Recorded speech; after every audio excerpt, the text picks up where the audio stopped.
Naiirita ka na ba pag di suwabe yung biyahe mo at umaalog palagi at nagva-vibrate yung kotse mo? Ito ang 3 best tips para makaiwas ka dun. Step number 1, regular ka na magpa-maintain ng sasakyan mo. Magpa-maintenance ka. Lagi mo tiyakin na nasa maayos na kondisyon yung makina, yung gulong at suspension system. Ang regular na maintenance ay hindi lang nakakatulong sa pagpapatagal ng buhay ng sasakyan mo, kundi pinapabuti rin ito yung performance at kaligtasan mo sa kalsada. Step number 2 is syempre, gumamit ka ng Pertuo Oil Metal Treatment. Maganda to guys, sinasabi ko sa inyo. Pag hinalo mo to sa engine oil mo, magugulat ka talaga sa epekto. Yung mga biyahe mo mas smoother. Every time mo biyahe ka, tahimik na tahimik, walang vibration, wala kang magiging problema. Iwas ka pa ng engine issues pag ginamit mo to. Pag kinlik mo yung yellow basket, pwede mo to makuha. Yung tip number 3 natin is, palitan mo yung mga worn out parts mo.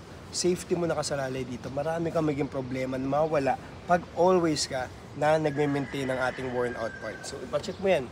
Ipacheck mo sa ilalim mo, sa harap mo, lahat-lahat ipacheck mo yan. Smooth na smooth, wala kang alala. Yun nga guys, kung nagustuhan niyo yung video nito, huwag niyo kalimutan, i-click mo yung follow button dyan. Kung gusto mo ng Pertua, pwede mo try by clicking our yellow basket.